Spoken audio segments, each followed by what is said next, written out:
Hi friends, నేను మీ వెంకటేశ్వర రెడ్డి. మరి ఈ వీడియోలో 10th క్లాస్ మ్యాథ్స్ బేస్ చేసుకొని ఫ్రెండ్స్, మరి 10th class maths especially new text book, old text book రెండు కవర్ చేస్తూ వీడియోస్ చేశాము.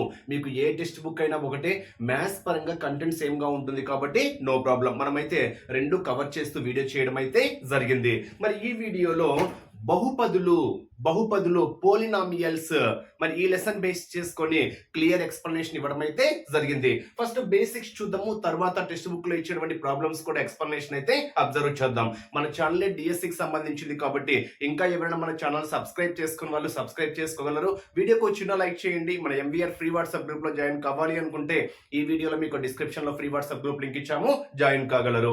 అదే విధంగా ఎస్జిటి బేస్ చేసుకొని మనం కంప్లీట్ గా క్లాసెస్ తో పాటు ఎగ్జామ్స్ కండక్ట్ చేస్తున్నాము. ప్రెసెంట్ ఈ రోజు వీడియో అబ్జర్వ్ చేసే వాళ్ళకైతే ఈ రోజు 1200 రూపీస్ అమౌంట్ ఇది. కేవలము ఎస్జిటి కోర్సు 300కే ఇస్తున్నాం friends. SGT full course all subjects base చేసుకొని క్లాసెస్ ఉంటాయి, ఎగ్జామ్స్ ఉంటాయి, అప్ టు డిఎస్సి వరకు వ్యాలిడిటీ. మీ ఫ్రీ టైంలో ఎప్పుడైనా క్లాస్ వినొచ్చు, ఎప్పుడైనా ఎగ్జామ్ రాసుకోవచ్చు. కేవలము 300 రూపీస్ కి మాత్రమే ఇస్తున్నాము. మరి స్క్రీన్ మీద కనిపించేటువంటి నా వాట్సాప్ నెంబర్ కి ఎస్జిటి పర్పస్ అని మెసేజ్ చేయండి. నా నెంబర్ సేవ్ చేసుకోండి. MVR Nandyal 8341949272 8341949272. So 10th class basics కాబట్టి బోర్డు మీద రాసుకున్నాము. యాక్చువల్ గా అయితే కంటిన్యూషన్ ఎక్స్ప్లెనేషన్ ఉంటుంది. సో ఇక్కడ ఒక్కసారి అబ్జర్వ్ చేద్దాం. ఫస్ట్ పాయింట్ చూడండి. అసలు ఇక్కడ పరిమాణము అంటే ఏంటి, ఎగ్జామ్ పాయింట్ ఆఫ్ వ్యూ అడుగుతాడు. ఓకేనా, డిగ్రీ ఆఫ్ ది పొలినామియల్ అంటే ఇక్కడ ఏదైనా ఒక పొలినామియల్ ఇచ్చేసి దాన్ని బేస్ చేసుకొని డిగ్రీ ఎంత అంటాడు. For example 7x² plus 4x plus 7 polynomial యొక్క డిగ్రీ ఎంత. ఇక్కడ ఎక్స్ లో ఉంది చూడండి. ఈ ఈక్వేషన్ అనేది ఎక్స్ లో ఉంది కాబట్టి ఇక్కడ ఘాతం అనేది ఏదైతే హైయెస్ట్ ఉంటుందో, ఒక ఎక్కువ ఘాతం ఏదైతే ఉంటుందో అదే మనకు ఆ పొలినామియల్ యొక్క డిగ్రీ అవుతుంది, ఐ మీన్ పరిమాణం అవుతుంది. ఇక్కడ 2 అనేది హైయెస్ట్ గా ఉంది కాబట్టి ఇక్కడ 2 అనేది మనకి ఏమవుతుంది అంటే ఆ పొలినామియల్ యొక్క డిగ్రీ పరిమాణం అవుతుంది. In case 7x⁴ plus 7 = 0 simply అలా ఇచ్చాడు అనుకోండి, అంటే ఇక్కడ x³ లేదు, x² లేదు, x లేదు, అవి లేకపోయినా మనకు అనవసరము. బట్ ఉండేటువంటి x వేరియబుల్లో ఏదైతే పవర్ ఎక్కువగా ఉందో అదే మనకి ఏమవుతుంది అంటే డిగ్రీ పరిమాణం అవుతుంది. ఇక్కడ హైయెస్ట్ ఎంత ఉంది, 4 ఉంది కాబట్టి ఈ ఈక్వేషన్ యొక్క మనకు పరిమాణం ఏమవుతుంది అంటే 4 అవుతుంది. ఇన్ కేస్ x లోనే ఉండాలని రూల్ లేదు. సో Pలో ఉండొచ్చు, Qలో ఉండొచ్చు, Yలో ఉండొచ్చు, అక్కడ ఏదైనా ఉండొచ్చు. బట్ అక్కడ ఘాతం ఏదైతే ఉంటుందో, హైయెస్ట్ ఘాతం ఏదైతే ఉంటుందో అదే దాని యొక్క పరిమాణం అవుతుంది. In case okay numerical value ఇచ్చాడు అనుకోండి, ఫర్ ఎగ్జాంపుల్ 7 ఇచ్చాడు అనుకోండి. 7 అంటే మనం ఏం రాసుకుంటాము, x⁻0 రాసుకుంటాం, అవునా. x⁻0 ఈజ్ నథింగ్ బట్ 1 కాబట్టి ఏదైనా ఒక కాన్స్టెంట్ వాల్యూ ఇస్తే పక్కన మనం x⁻0 కానివ్వండి, y⁻0 కానివ్వండి ఏవైనా రాసుకోవచ్చు. ఎందుకని something power 0 is always be 1 కాబట్టి. సో ఇక్కడ ఒక్కసారి చూడండి, ఇంకా ఎక్స్ చరరాశిగా గల బహుపది p(x) లో ఎక్స్ యొక్క గరిష్ట ఘాతాన్ని మనం ఏమంటున్నాము అంటే ఆ బహుపది యొక్క పరిమాణం అంటున్నాము. సో హైయెస్ట్ కోఎఫిషియంట్ ఏదైతే ఉంటుందో, అక్కడ పవర్ ఏదైతే ఉంటుందో ఇచ్చిన దాన్ని బేస్ చేసుకొని ఆ పవర్ హైయెస్ట్ ఏదైతే ఉంటుందో అదే మనకి ఏమవుతుంది అంటే పరిమాణం అవుతుంది. ఇక్కడ చూడండి 4x + 2 యొక్క పరిమాణము ఇక్కడ x లో ఉంది, పవర్ ఏం లేదు అంటే అర్థం ఏంటి, 1 అనే కదా. x ఉంది బట్ పవర్ ఏం లేదు అంటే 1 కాబట్టి దీని యొక్క పరిమాణము డిగ్రీ ఏమవుతుంది అంటే 1 అవుతుంది. 2x² - 4x + 5 యొక్క పరిమాణము ఇక్కడ x లో ఉంది, x⁻1. ఇక్కడ 5 అంటే ఏం రాసుకోవచ్చు, 5 అంటే x⁻0 గా రాసుకోవచ్చు.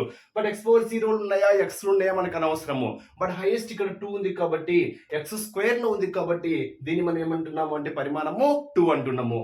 నెక్స్ట్ 7 y⁻6 - 3/4 y⁻4 సంథింగ్ అంటే ఇక్కడ 3/4 ఫ్రాక్షన్ ఫామ్ లో కూడా ఉండొచ్చు. బట్ ఇక్కడ హైయెస్ట్ ఎంత ఉంది, 1 2 4 6, ఇక్కడ 6 హైయెస్ట్ లో ఉంది కాబట్టి దీని యొక్క పరిమాణం మనకి ఏమవుతుంది అంటే 6 అవుతుంది. ఇవి మనకి ఇచ్చినటువంటి పోలినామియల్స్ ని బేస్ చేసుకొని కొన్ని, అంటే ఇక్కడ మనకు x⁻6 లో ఉంది అనుకోండి, ఇంకా 5 4 3 2లు అవి ఉండొచ్చు, ఉండకపోవచ్చు. బట్ అక్కడ హైయెస్ట్ పవర్ ఏదైతే ఉంటుందో అదే ఆ పోలినామియల్ యొక్క డిగ్రీ అనేది అవుతుంది. చాలా చాలా ఇంపార్టెంట్, అడగడానికి ఛాన్స్ ఉండేటువంటి కంటెంట్ అన్నమాట. నెక్స్ట్ ఇక్కడ మరి ఏవి బహుపదులు కావు ఏది పాలినామియల్ గా మనం తీసుకోకూడదు అనేది ఒకసారి అబ్జర్వ్ చేస్తూ చూడండి.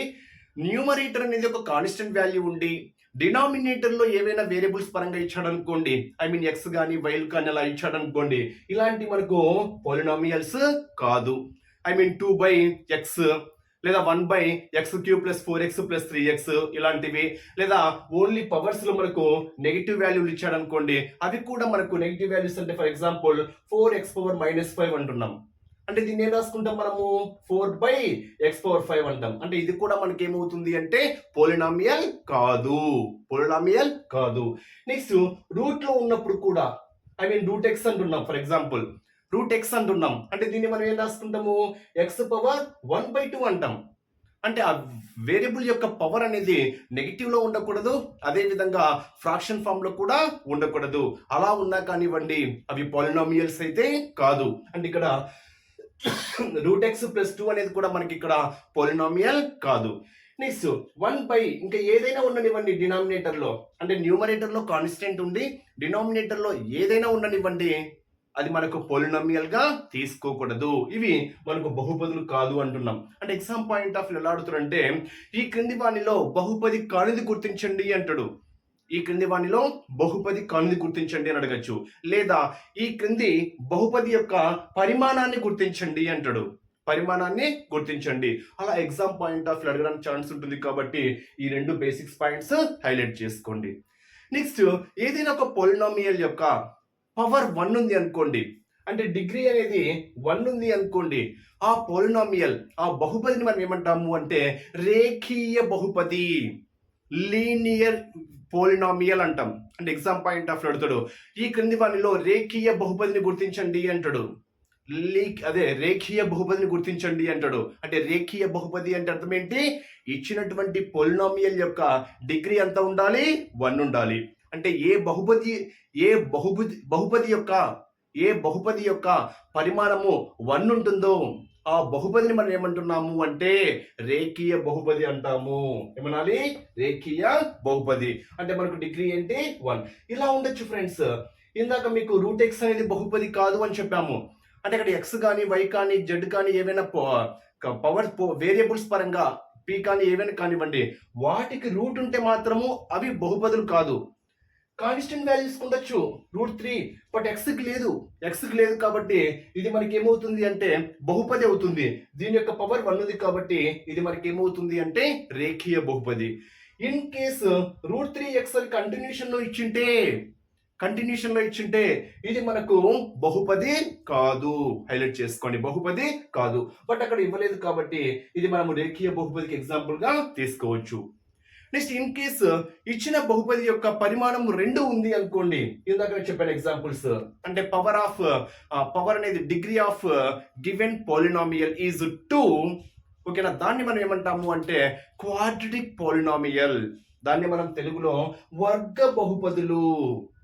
వర్గ బహుపది అంటేనే మనకు ఇంగ్లీష్ లో ఏమనాలి, క్వాడ్రాటిక్ పాలినామియల్. అంటే ఇక్కడ వర్గ బహుపది అంటే అర్థం ఏంటి, ఇచ్చిన బహుపది యొక్క పరిమాణం ఎంత ఉండాలి, 2 ఉండాలి. రేఖీయ అంటే 1, వర్గము అంటే 2 కదా, x², వర్గము x యొక్క వర్గం x² అంటాం కదా, వర్గము అంటేనే 2 కాబట్టి వర్గ బహుపది. నెక్స్ట్ 3 ఉంది అనుకోండి, పరిమాణం 3 ఉంది అనుకోండి, దాన్ని మనం ఏమంటాము అంటే ఘన బహుపదులు. అంటే ఇచ్చిన బహుపది యొక్క పరిమాణము 3 ఉంటే అలాంటి బహుపదిని మనం ఏమంటాము అంటే ఘన బహుపది. ఘనము అంటే 3, వర్గము అంటే 2, రేఖీయము అంటే 1. దీన్ని మనం ఇంగ్లీష్ లో linear polynomial, quadratic polynomial, cubic polynomial అంటాం. మరి క్వాడ్రాటిక్ పోలినామియల్ యొక్క సాధారణ రూపం ఏ విధంగా ఉంటుంది, నార్మల్ ఫామ్ సాధారణ రూపం ఏ విధంగా ఉంటుంది అంటే ax² + bx + c. ఇక్కడ a అనేది 0 కాకూడదు. ఇన్ కేసు a అనేది 0 అయింది అనుకోండి, బట్ x² రాదు, ఇంకా 0 × something 0 కాబట్టి అప్పుడు మనకి ఇది ఏమవుతుంది, వర్గ బహుపది కాదు, ఇది ఏమవుతుంది, రేఖీయ బహుపది అవుతుంది. కాబట్టి పవర్ ఏదైతే హైయెస్ట్ ఉంటుందో దాని యొక్క కాన్స్టెంట్ ఏదైతే ఉంటుందో, కోఎఫిషియంట్ ఏదైతే ఉంటుందో అది 0 కాకూడదు. అంటే ఇక్కడ ax² + bx + c అనేది వర్గ బహుపది యొక్క సాధారణ రూపంగా చెప్తాము. బట్ ఇక్కడ a అనేది ఏం కాకూడదు, 0 కాకూడదు. నెక్స్ట్ ఇక్కడ చూడండి, A X cube plus B X square plus C X plus D అనేది మనము ఘన బహుపది యొక్క సాధారణ రూపం అంటున్నాము. బట్ ఇక్కడ ఏది జీరో కాకూడదు, ఏ అనేది జీరో కాకూడదు, ఏ అనేది ఇక్కడ జీరో కాకూడదు. బట్ ఇక్కడ ఏ కామ బి కామ సిలు లేదా ఇక్కడ ఏ కామ బి కామ సి కామ డిలు ఏమవుతాయి అంటే వాస్తవ సంఖ్యలు అవుతాయి. అవి ఏవైనా కావచ్చు, రియల్ నెంబర్స్ అన్నమాట, వాస్తవ సంఖ్యలు అవుతాయి. నెక్స్ట్ అక్కడికి ఒక బేసిక్ కాన్సెప్ట్, అంటే బహుపది అంటే ఏంటి, రేఖీయ వర్గ ఘన బహుపదులు అంటే ఏంటి, వాటికి ఎగ్జాంపుల్స్ ఏ విధంగా తీసుకోవాలి, వాటి యొక్క పరిమాణాలు ఏ విధంగా క్యాలిక్యులేట్ చేయాలి, ఏవి బహుపదులు కావు అనేది first basic. Next second basic, శూన్య విలువలను బేస్ చేసుకొని, శూన్య విలువలు అంటే zero of the linear polynomial, ఓకేనా, zero of the linear polynomial. మరి ఈ శూన్య విలువను బేస్ చేసుకుని ఎగ్జామ్ పాయింట్ ఆఫ్ వ్యూ అడగచ్చు, ప్రాబ్లమ్స్ ఎలా అడుగుతారో కూడా చెప్తా. ఫస్ట్ బేసిక్స్ చూడండి.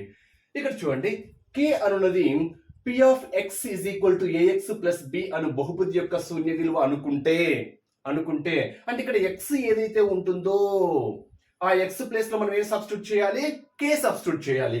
అప్పుడు P of K is equal to ఏమవుతుంది, a k plus B is equal to ఏం కావాలి, జీరో కావాలి. అప్పుడు కే ఈజ్ ఈక్వల్ టు ఏమవుతుంది, ఏ ప్లస్ బి సైడ్ వస్తే మైనస్ బి, ఈ ఏ సైడ్ వస్తే బై, కాబట్టి కే ఈజ్ ఈక్వల్ టు ఏమవుతుంది, మైనస్ బి బై ఏ. అంటే ఇక్కడ ఎలా అడుగుతారంటే, ఫర్ ఎగ్జాంపుల్ 7x ప్లస్ 8 బహుపది యొక్క శూన్య విలువ ఎంత అంటాడు. శూన్య విలువ ఎంత అంటే దీన్ని దేనికి సమానం చేయాలి, జీరోకి సమానం చేయాలి. అప్పుడు x ఈక్వల్ టు ఏమవుతుంది, -8/7 ప్రాబ్లమ్స్ అలా అడుగుతారు అనమాట. ఇప్పుడు ఏఎక్స్ ప్లస్ బి యొక్క శూన్య విలువ మనకి ఏమవుతుంది, -b/a. అంటే శూన్య విలువ అంటేనే ఇచ్చినటువంటి రేఖీయ బహుపదిని మనం దేనికి సమానం చేయాలి, జీరోకి సమానం చేయాలి. నెక్స్ట్ అంటే ఇక్కడ -b/a అంటే b అనేది మనకి ఏమవుతుంది, స్థిరాంకం అవుతుంది. a అనేది ఏమవుతుంది, a అనేది x యొక్క గుణకం అవుతుంది. కాబట్టి minus constant term by x యొక్క గుణకము, I mean coefficient of x అని చెప్తాము. అదే వర్గ బహుపది తీసుకున్నాము అనుకోండి, అంటే ax² plus bx plus c తీసుకున్నాము అనుకోండి, ఇక్కడ మనకు శూన్యాలు ఆల్ఫా కామ బీటాలు అనుకుంటే x minus alpha x minus బీటాలు మనకి ఏమవుతాయంటే ఫ్యాక్టర్స్, కారణాంకాలు అవుతాయి. దీన్ని మనం ఎలా రాస్తాము అంటే, ఇక్కడ ఈ కారణాంకాలను బేస్ చేసుకొని శూన్యాల మొత్తము హైలైట్ చేసుకోండి. శూన్యాల మొత్తము alpha plus beta is equal to -b/a అవుతుంది. శూన్యాల లబ్ధము ఆల్ఫా బీటా మనకి ఏమవుతుంది అంటే c/a. ఈ పాయింట్స్ కూడా హైలైట్ చేసుకోండి. మరి ఇక్కడ కే అనేది మనకి ఏమవుతుంది అంటే కాన్స్టెంట్ అవుతుంది. మీకు ప్రాబ్లమ్స్ చెప్పేటప్పుడు క్లియర్ గా అర్థమవుతాయి. నెక్స్ట్ ప్రాబ్లమ్స్ అబ్జర్వ్ చేస్తే ఇక్కడ చూడండి, P of m is equal to m square minus 3m plus 1 అయినా P of minus v విలువ ఎంత అంటే ఇక్కడ వర్గ బహుపది ఇచ్చాడు. ఈ వర్గ బహుపదిని బేస్ చేసుకొని -1 అనేది -1 యొక్క విలువ ఏంటని ఇచ్చాడు. ఇక్కడ చూడండి, అంటే సింప్లీ చూడండి, P of m is equal to P of -1 calculate చేయమన్నాడు. అంటే m ప్లేస్ ఏం సబ్స్టిట్యూట్ చేయాలి, -1 సబ్స్టిట్యూట్ చేస్తే సరిపోతుంది. m square that means -1 whole square -3 m value -1 plus 1 -1 whole square. So minus into minus ఏమవుతుంది, ప్లస్ అవుతుంది. కాబట్టి 1 minus into minus plus 3 plus 1 that is equal to మనకి ఏమవుతుంది, 5 అవుతుంది. అంటే ఇక్కడ మనకు m స్క్వేర్ -3m ప్లస్ 1 అనేటువంటి వర్గ బహుపదిలో P ఆఫ్ -1 విలువ, అంటే సింప్లీ m ప్లేస్ లో మనం ఏ సబ్స్టిట్యూట్ చేయాలి, -1 సబ్స్టిట్యూట్ చేస్తే సరిపోతుంది. సో m స్క్వేర్ అంటే -1 ఇంటూ -1 ప్లస్ 1, ఇక్కడ ఆల్రెడీ m అనేది -1 కాబట్టి minus into minus plus 3 1 that is equal ఎంత, 5 అవుతుంది. నెక్స్ట్ y స్క్వేర్ -1 యొక్క శూన్య విలువ ఎంత, మీకు ఆల్రెడీ చెప్పాను. శూన్య విలువ అంటేనే దాన్ని దేనికి ఈక్వల్ చేయాలి, జీరోకి ఈక్వల్ చేయాలి. అప్పుడు y square -1 is equal to 0 అయితే y square is equal to ఏమవుతుంది, 1 అవుతుంది. అప్పుడు y ఈజ్ ఈక్వల్ టు ఏమవుతుంది, +or-1 అవునా. ఎందుకని -1 హోల్ స్క్వేర్ అయినా +1 హోల్ స్క్వేర్ అయినా మనకి ఏమవుతుంది, 1 అవుతుంది. కాబట్టి y square is equal to 1 అయితే y ఈజ్ ఈక్వల్ టు మనకి ఏమవుతుంది, +or-1 అవుతుంది. అంటే ఇక్కడ ఎన్ని శూన్య విలువలు ఉన్నాయి, 2 శూన్య విలువలు ఉన్నాయి. ఏంటంటే అవి 0 1 -1 1 0 ఒకటి -1 ఒకటి. అంటే ఇక్కడ వర్గ సమీకరణానికి ఎన్ని శూన్య విలువలు ఉంటాయి అంటే 2 శూన్య విలువలు ఉంటాయి. ఎగ్జామ్ పాయింట్ ఆఫ్ వ్యూలో దీన్ని ఇంకో విధంగా అడగచ్చు ఫ్రెండ్స్. ఏ విధంగా అడగచ్చు అంటే y² - 1 is equal to y² - 1 అంటే p of y is equal to exam point of వ్యూలో p of y is equal to y² - 1 వర్గ బహుపది యొక్క శూన్య విలువలను గుర్తించండి అంటాడు. శూన్య విలువలను గుర్తించండి అని option A 1 1, option B 1 - 1, option C 2 - 1, option D అలా ఇచ్చేస్తారు అనమాట.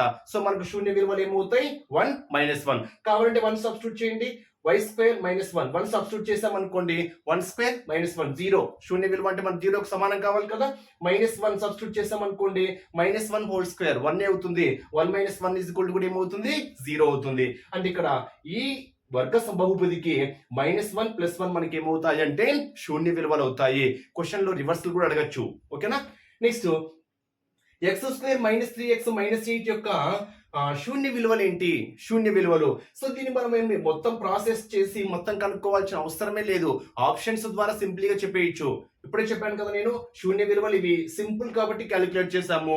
కొంచెం ఈక్వేషన్ కష్టంగా ఉందనుకోండి మీరు దాన్ని సమీకరణ వర్గ అదే మనకు కారణాంకాల విభజన మీకు 8th లో వచ్చింది మొత్తము కారణాంకాల విభజన కనుక్కొని అంటే దీన్ని 0కు సమానం చేసుకొని కారణాంకాలు కనుక్కొని దానికి సమానం చేసి అంత ప్రాసెస్ కూడా అవసరం లేదు. ఇక్కడ ఎలాగో మనకు ఆప్షన్స్ ఇస్తాడు కాబట్టి ఆప్షన్స్ ద్వారా సబ్స్టిట్యూట్ చేస్తే సరిపోతుంది.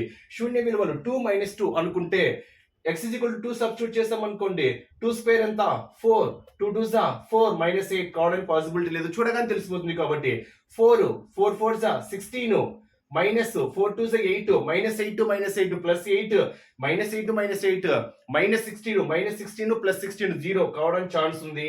నెక్స్ట్ -2 హోల్ స్క్వేర్ ఎంత 4 4 నెక్స్ట్ -2 చేస్తే -(-) ప్లస్ 2 2s 4 4 + 4 8 8 - 8 0 పాసిబిలిటీ ఉంది కాబట్టి here option B is the correct answer. దానికి ప్రాసెస్ కూడా చేయాల్సిన అవసరమే లేదు. అంటే ఆప్షన్స్ ని బేస్ చేసుకొని x ప్లేస్ లో 4 సబ్స్టిట్యూట్ చేసా 0 వచ్చింది అనుకోండి శూన్య విలువ. -2 సబ్స్టిట్యూట్ చేసా దానికి ఆన్సర్ 0 వచ్చింది అనుకోండి శూన్య విలువ. ఈ రెండు కేసెస్ లో వచ్చినాయి కాబట్టి ఈ వర్గ బహుపది యొక్క శూన్య విలువలు ఏమవుతాయి 4 - 2. అదే విధంగా ఘన బహుపది కూడా కావచ్చు. సో సింపుల్ గా ఆప్షన్స్ ద్వారా ఫాలో అవ్వండి మీకు టైం బాగా సేవ్ అవుతుంది. నెక్స్ట్ ఒక వర్గ బహుపది యొక్క శూన్యాలు మొత్తము లబ్ధములు ఇచ్చాడు. అంటే మొత్తము ఇందాక చెప్పాను కదా శూన్యాల మొత్తము అంటే α + β = -3 ఇచ్చాడు. దీన్ని మనకు -b/a అని చెప్పాను. ఓకేనా. శూన్యాల మొత్తము అంటే -b/a. నెక్స్ట్ శూన్యాల లబ్ధం ఇచ్చాడు α + β ఇచ్చాడు. దీన్ని మనం c/a అంటాం అనమాట. సో మనం ఇంత కూడా అవసరం లేదు. దీన్ని రెండు విధాలుగా చేయొచ్చు. ఫస్ట్ కంటెంట్ అబ్జర్వ్ చేస్తే మీకు ఒక ఫార్ములా చెప్పాను ఇందాక kx² - k of α + β x plus alpha beta ఇదే మనకి ఏమవుతుంది అంటే వర్గ బహుపది అవుతుంది. అంటే మూలాల శూన్యాల మొత్తము మూలాల లబ్ధం ఇచ్చినప్పుడు ఓకేనా లబ్ధము మొత్తం ఇచ్చినప్పుడు వర్గ బహుపదికి మనకు ఫార్ములా ఏమవుతుంది అంటే kx² - k alpha beta x plus alpha beta అవుతుంది. ఇక్కడ k మనకి ఏమవుతుంది అంటే స్థిరాంకం అవుతుంది. సో ఇక్కడ మనకు చూడండి మొత్తం ఇచ్చాడు ఎంత ఇచ్చాడు -3 ఇచ్చాడు. kx² - k మొత్తం ఎంత ఇచ్చాడు -3 లబ్ధం ఎంత ఇచ్చాడు 2 ఇచ్చాడు. ఇప్పుడు మనకు k అనేది కాన్స్టెంట్ కాబట్టి ఇంకా 1 వేసుకోండి. అప్పుడు మనకు x² minus into minus plus 3x plus 2 ఇవే మనకి ఏమవుతాయి అంటే ఇచ్చినటువంటి మొత్తము లబ్ధములను బేస్ చేసుకొని వర్గ బహుపది అనేది అవుతుంది. సో సింప్లీ మీరు దీన్ని అబ్జర్వ్ చేయొచ్చు. ఏ విధంగా ఇచ్చినటువంటి ఆప్షన్స్ ని బేస్ చేసుకొని అది నిజమా కాదని కూడా మనం ప్రూఫ్ కూడా చేసుకోవచ్చు. ఎలా నెక్స్ట్ ఇందాక మీకు చెప్పాను మూలాల మొత్తము అంటే మనకి ఏమని చెప్పాను -b/a అని చెప్పాను. అంటే ఇచ్చినది మనకి ఆన్సర్ లేదా ఇచ్చిన ఆప్షన్స్ ని బేస్ చేసుకొని మనం దీన్ని దేంట్లో కన్వర్ట్ చేసుకోవాలి ax² + bx + c. దీన్ని బేస్ చేసుకుంటే a = 1 అవుతుంది, b = 3 అవుతుంది, c = ఎంత 2 అవుతుంది. మూలాల మొత్తం అంటే ఏం చెప్పాను -b/a b/a -3 1 1 3 అంటే ఇక్కడ మూలాల మొత్తం 3 -3 కరెక్టే కరెక్టే. నెక్స్ట్ మూలాల లబ్ధము c/a c అంటే ఎంత 2 2/1 ఎంత 2 లబ్ధం ఎంత 2 ఇచ్చింది కరెక్టే కాబట్టి ఈ ఈక్వేషన్ మనకు కరెక్టే. అంటే దీన్ని ప్రాసెస్ చేయాల్సిన అవసరం లేదు. ప్రాసెస్ చేయాల్సిన అవసరం లేదు, ఆప్షన్స్ ను బేస్ చేసుకొని కూడా చేయొచ్చు. ఆప్షన్స్ లో ఖచ్చితంగా ఇది ఒక సమీకరణం ఉంటుంది కాబట్టి, ఈ వర్గ బహుపది ఉంటుంది కాబట్టి మూలాల మొత్తము అంటే -b/a, అంటే దీన్ని ax² + bx -b/a అంటే -3/1 -3, మూలాల మొత్తం -3 కరెక్టే.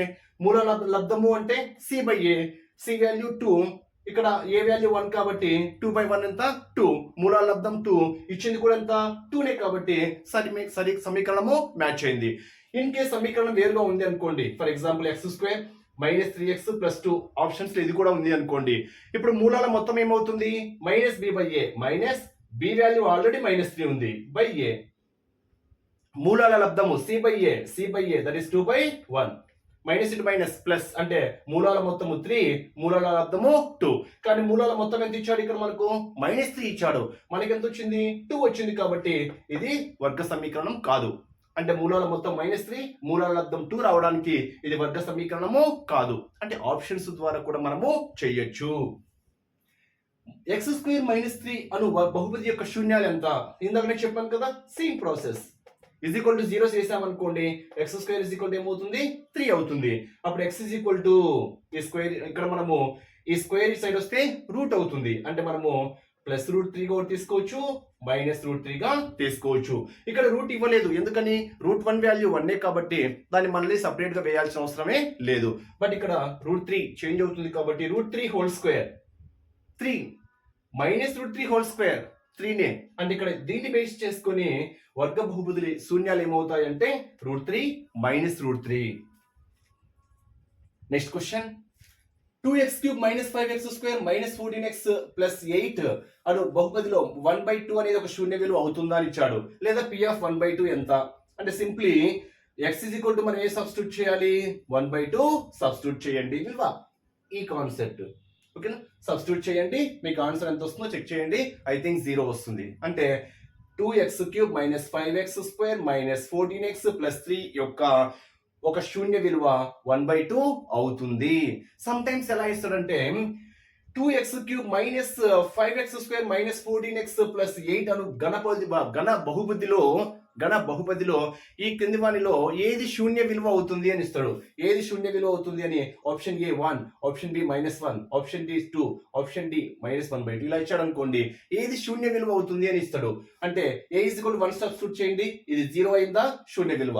a = -1 అదే x = 1 సబ్స్టిట్యూట్ చేయండి, 0 సమానం అయితే శూన్య విలువ. -1 సబ్స్టిట్యూట్ చేయండి, 0 వస్తే శూన్య విలువ. 2 సబ్స్టిట్యూట్ చేయండి, 0 వస్తే శూన్య విలువ. 1/2 సబ్స్టిట్యూట్ చేయండి, 0 వస్తే శూన్య విలువ. ఇన్ కేస్ రాలేదు అనుకోండి, అది దాని యొక్క శూన్య విలువ కాదు. ఇక్కడ ఇంకో క్వశ్చన్ ఇచ్చారు చూడండి, అంటే కొంచెం ఎగ్జామ్ పాయింట్ ఆఫ్ వ్యూలో క్రిటికల్ గా అడిగితే, ఘన బహుపది p(x) = 3x³ - 5x² - 11x + 3 యొక్క శూన్య విలువ కానిది గుర్తించండి. అంటే ఇక్కడ ఇచ్చినటువంటి ఆప్షన్స్ లో వీటి యొక్క శూన్య విలువ కానిది ఏంటో మనం చెప్పాలి. ఫస్ట్ 3 సబ్స్టిట్యూట్ చేస్తున్నా, 3³ ఎంత 27, 27 3s 81 - 3 2 9 5s 45, 3 11s 33 - 3 ఒక్కసారి చేయండి, 70 78 81 81 - 81 0 వచ్చింది కాబట్టి ఇది ఒక శూన్య విలువ అవుతుంది.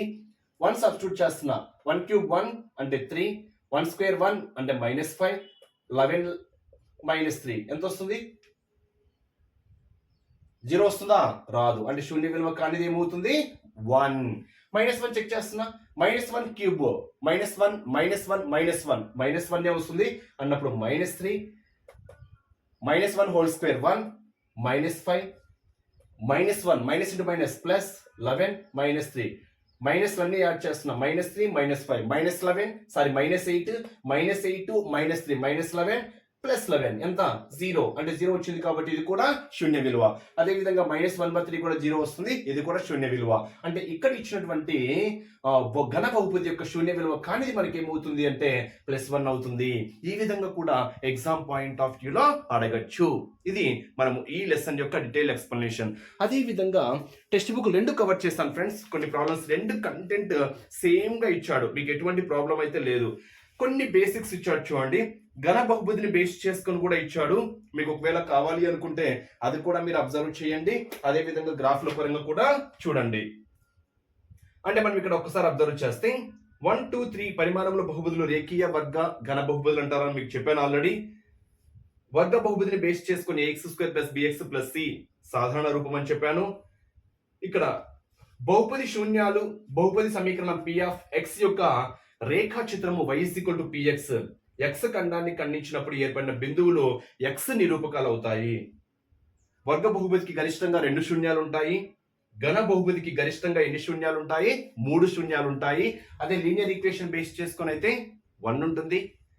నెక్స్ట్ వర్గ బహుపదికి అయితే గరిష్టంగా ఎన్ని శూన్యాలు ఉంటాయి? 2 ఉంటాయి. ఎందుకంటే వర్గం అంటే 2 కాబట్టి 2 శూన్యాలు ఉంటాయి. ఘన బహుపదికి గరిష్టంగా ఎన్ని ఉంటాయంటే 3 శూన్యాలు ఉంటాయి. ఆ పాయింట్ కూడా హైలైట్ చేసుకోండి. నెక్స్ట్ ఆల్ఫా బీటాలు ఇందా చెప్పాను కదా, మూలాలు అయితే వర్గ సమీకరణం యొక్క మూలాల మొత్తం -b/a అవుతుంది, మూలాల లబ్ధము c/a అవుతుంది. అదే ఘన బహుపదిని బేస్ చేసుకొని చెప్పామనుకోండి, ఇందాక సాధారణ రూపం చెప్పాను, ax³ + bx² + cx + d అని చెప్పాను. అక్కడ ఏ 0 కాకూడదు అని చెప్పాను. దాన్ని బేస్ చేసుకొని మూలాల మొత్తము అంటే శూన్యాల మొత్తము alpha plus beta plus gamma మనకు -b/a అవుతుంది. Alpha beta plus beta gamma plus gamma alpha మనకు c/a అవుతుంది. వాటి యొక్క లబ్ధం మనకి ఏమవుతుంది అంటే -d/a. దీన్ని బేస్ చేసుకొని కూడా మనకి ఇచ్చినటువంటి ఘన బహుపది యొక్క శూన్యం అవుతుందా కాదా అనేది కూడా మనము చెక్ చేసుకోవచ్చు. ఇది ఈ లెసన్ బేస్ చేసుకొని ఇచ్చినటువంటి ఎక్స్ప్లెనేషన్. మీకు ఓల్డ్ సిలబస్ న్యూ సిలబస్ రెండు సేమ్, రెండు కవర్ చేశారు.